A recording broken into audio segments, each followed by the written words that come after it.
जो लोग दूसरों के सुख के बारे में सोचते हैं, भगवान उनकी मदद भी करते हैं। एक लकड़हारा था, वह जंगल से लकड़ियां काटता और गांव के बाजार में बेचकर अपना जीवन चला रहा था। उसे इस काम से सिर्फ इतना ही पैसा मिल पाता था कि वह थोड़े बहुत खाने की व्यवस्था कर सकता था। बहुत परेशानियों में उसका जीवन चल रहा था। इसी वजह से वह बहुत दुखी रहता था। एक दिन लकड़हारे के गांव में एक विद्वान संत पहुंचे।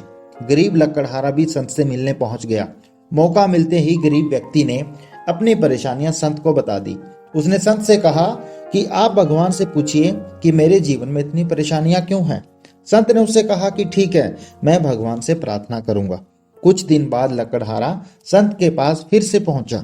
संत ने उससे कहा कि भाई, तुम्हारी किस्मत सिर्फ 5 बोरी अनाज ही है, इसलिए भगवान तुम्हें थोड़ा थोड़ा अन्न दे रहा है ताकि तुम्हें जीवन भर खाना मिलता रहे।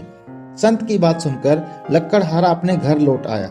कुछ दिन बाद वह फिर से संत के पास पहुंचा और बोला कि गुरुजी, आप भगवान से कहो कि मुझे मेरी किस्मत का सारा अनाज एक साथ ही दे दे। कम से कम एक दिन मैं भरपेट भोजन करना चाहता हूँ। संत ने कहा कि ठीक है, मैं तुम्हारे लिए प्रार्थना करूंगा। अगले दिन गरीब लकड़हारे के घर 5 बोरी अनाज पहुंच गई। उसने सोचा कि संत ने मेरे लिए प्रार्थना की है, इसलिए भगवान ने मुझे इतना अनाज दे दिया है। उसने बहुत सारा खाना बनाया, खुद खाया और गांव के गरीब लोगों को भी बांट दिया। सभी ने उसे दुआएं दी। अगले दिन उसके घर फिर से 5 बोरी अनाज आ गया। उसने फिर ऐसा ही किया, खुद खाया और दूसरों को खाना खिला दिया। काफी दिनों तक ऐसा ही चलता रहा। फिर एक दिन वह संत के पास पहुंचा और पूरी बात बता दी।